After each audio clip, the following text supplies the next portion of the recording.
Teele Tähemaa. Ja mina olen Martin Rebane. Ja need on Tudeng TV uudised. Maaülikoolis toimuv tudengimess tõi kokku tudengid ja ettevõtted. Stuudios on autosõber Autolevist. Kuidas saada edukaks? Eesti noored juhid kergitasid saladuste loori. Tähistame ülemaailmset tsirkuse päeva. Ja nüüd kõigest lähemalt. Tihti on tudengid segaduses, kuhu minna tööle või õppima. Samamoodi on segaduses ka ettevõtted, kes ei tea, mis on peidus uhkelt kõlavate erialade nimede taga. Maaülikoolis toimuv tudengimess leidis olukorrale lahenduse. Kolmapäeval toimus Tartu Maaülikoolis esimest korda tudengimess, mis tõi tudengid ja ettevõtted teineteisele lähemale. Üliõpilaste jaoks andis mess võimaluse luua kontakte oma valdkonna tulevaste tööandjatega.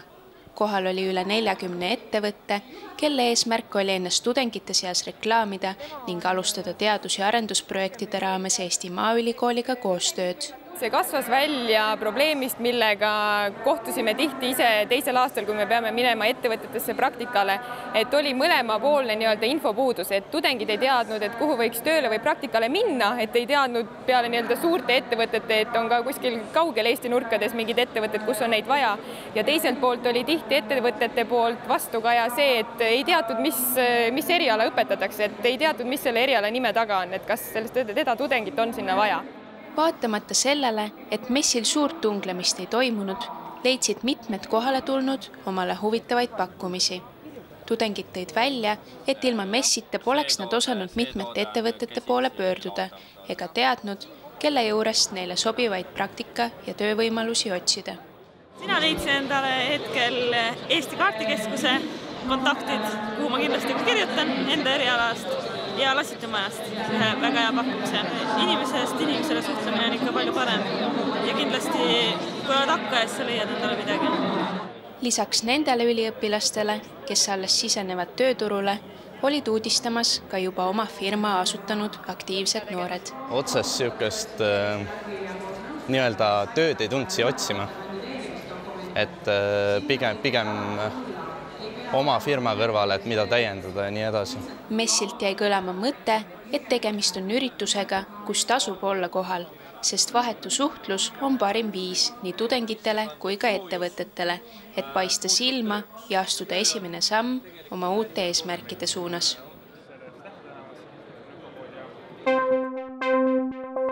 Meil on külastana üks tore ning eriline inimene.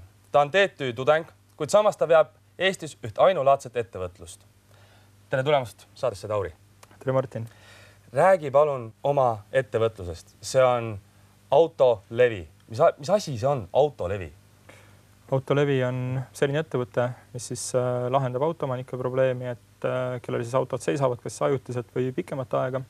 Ja aitame siis, kuna autoga kaasnevad kulud, siis aitame inimestel sellel hetkel, kui ta autot ise ei kasuta, viia kokku inimestega, kes vajavad autot ja siis neile nii-öelda välja rentida selleks perioodiks. Et kui mina tahan nüüd sõita, kellega mina pean ühendust võtma? Autolevi siis viibki kokku autoomanikud ja rentijad. Meil on veeb, kuhu siis autoomanikud siis soovivad enda autot nii-öelda ajutiselt või siis pikemaks ajaks välja rentida, panevad selle ülesse. Sina nii-öelda huvilisena lähed siis sinna lehele, vaatad, sulle sobib auto, liitud on ju meiega. Sinu nii-öelda tausta kontrollitakse, kas sa oled usaldusväärne, kas sa ei ole võib-olla kriminaalse minevikuga, et sulle võiks tekkida mingisugused halvad mõtted ja kui sa oled teed kõik need eeldused, siis sul on võimalik teha broneeringuid ja autoomanikud vaatavad broneeringu üle.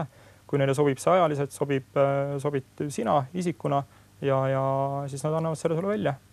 Meie tudengid, kes me oleme vaesed niisugused ühikarotid, mismoodi ühendada seda tudengitega, et tudengid saaksid ikkagi endale?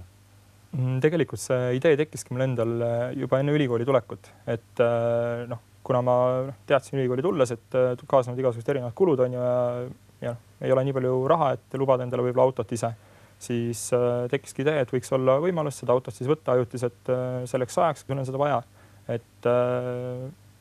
Et see tudengile tegelikult on samamoodi taskukohane, et seal on hinnaskaala on tõesti nagu seinast seina, et leiab ka tudeng endale sealt. Kui kaugele te üldse sellega siis jõuda tahate näiteks? Me tahaksime katta ära terve Eesti, et oleks võimalik igas Eesti nurgas autot rentida ükskõik siis missugust autot, mitte ainult sõiduautot, vaid ka eriotstarbelisi. Näiteks mõnda maastikuautot, millega minnagi metsa, minna kalale, kuhu iganes ja soovime ka jõuda üle piiri siis Soomemaale. Nagu ütleme niimoodi, et kui mina olen niisugune hooletu inimene, sõidan autoga ringi kogu aeg ja juhtub selline asi, et panen paugu kirja. Mis nagu edasi saab, kelle vahendusel see edasi kõik hakkab liikuma? No, praegusel või tänasel hetkel ongi 2 varianti või suunda, kuidas see olukord lahendada. Üks on see, et kui autol ei ole kaskokindlustust, siis pead sa selle kahju hüvitama autoomanikule, et auto saaks viidud jällegi endisesse korda.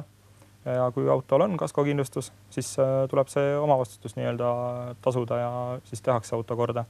Ja kuhu me tahame nagu liikuda on see, et me suudaksime pakkuda autolevi kaskokindlustust rendiperioodideks, aga see eeldab meil teatud hulga nii-öelda autode süsteemi värbamist, et kindlustuspakkujad oleksid äriliselt huvitatud meile siis erilahendi tegemist, kuna sellist kindlustusse nii-öelda lahendit või toodet ei ole olemas praegu turul. Selge.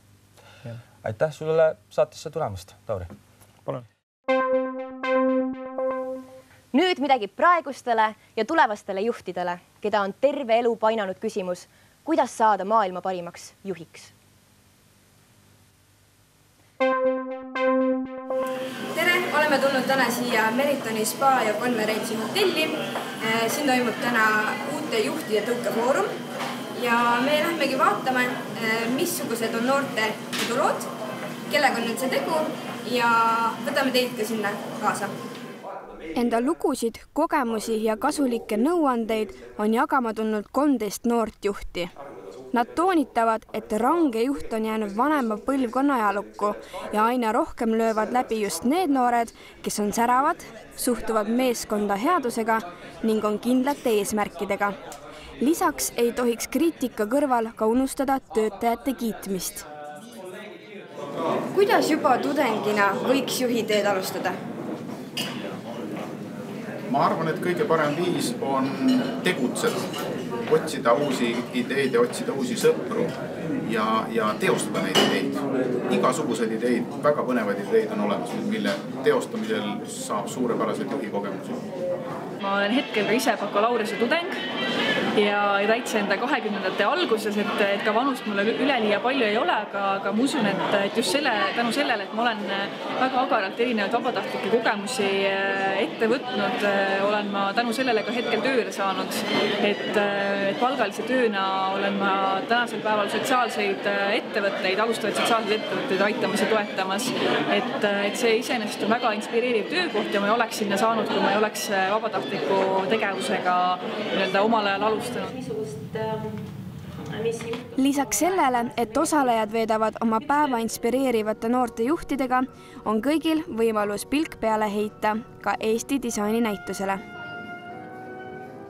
Nüüd oleme kinni püüdnud Kirke Tatari, kes tutvustab meile seda disaininäitusi, mis siin konverentsil on.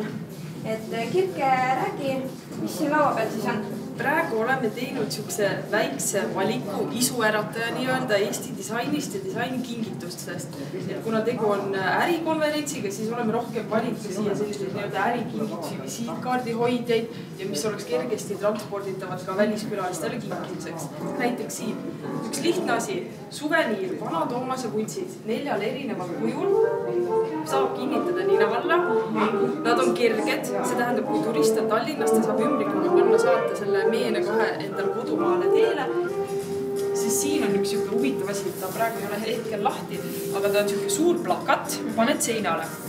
Alguses on täiesti must ja siis hakkad järjest võtma nii. Olen käinud Venemaal, olen käinud Ameerikas, kleeb see sealt maha, seal on niimoodi vahed sees, et jah, suurtele maailma ränduritele väga äge kink. Aga täna toimub siin ka hääletus, et mis hääletus, rääkige sellest täpsemalt? Praegu saab iga külastaja konverentsil olla ise disainikriitik, see tähendab, neil on 3 seda kleepsu antud ja igaüks saab siis panna enda hääled enda lemmiktoodet Lemmikumärgise juurde. Nii, minul on nüüd üks märgis veel jäänud. Valik on raske, sellepärast, et häid tooted on palju, praktilised, loovad.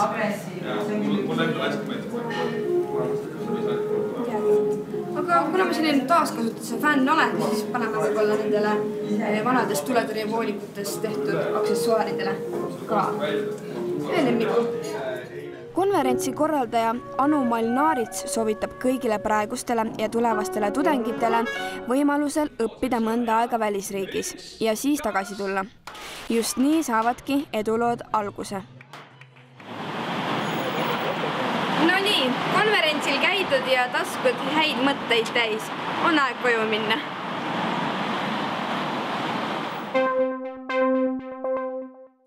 Tsirkusepäev avati sel pühapäeval Vabaduse väljakul, kus toimus tsirkuse rongkäik, olümpia, fotokonkurss ning palju muud põnevat.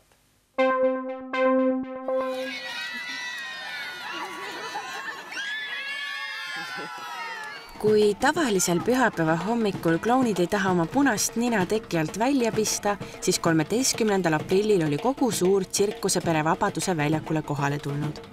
Üheskoos tähistati ülemaailmset tsirkusepäeva. Vihmast ning tuulest sõltumata kõnniti lõbusas meeleolus mööda vanalinna tänavaid. Mis tõi inimesed tsirkusepäevale? Tsirkus. Mind toob siia minu tsirkuse stuudio, kus ma käin ja õpetan lapsi. Tänane päev näitab, et tsirkus on kõigile ja iga ilmaga.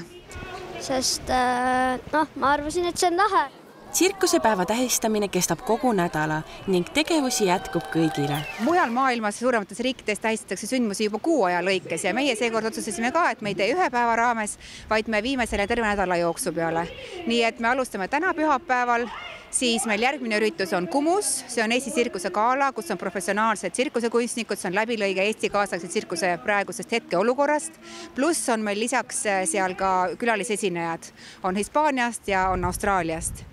Ja meie ürituste sarja lõpetab pühapäevane sündmus, see on lastegala, seal võtavad osa lastestuudiot, oma numbrid pannakse seal ritta, see lavastatakse, see kestab ka kuskil 2 tundi ning pärast seda etendust on võimalik kõikidel proovida reaalselt, kuidas on tsirkusevahenditel kas rippuda või kiikuda või kõndida, näiteks köielkünd või siis on Hiina mast, kus saab ronida. See on väga turvaline ja ei maksa karta, et see on esimest korda, keegi võib jalad murda, sest meie folii ja oma tsirkusetreenerid seal juhendavad ja samuti võib võtta nööbist kinni ja küsida, kus niisugust asja üldse õppida saab.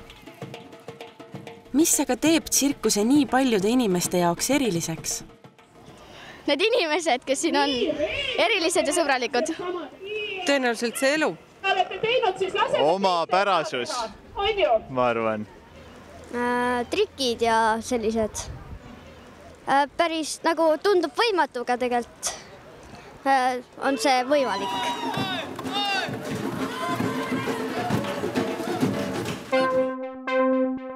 Täname vaatamast. Mina olen Martin Rebane. Ja mina olen Adele Tähemaa. Need olid Tudeng TV uudised.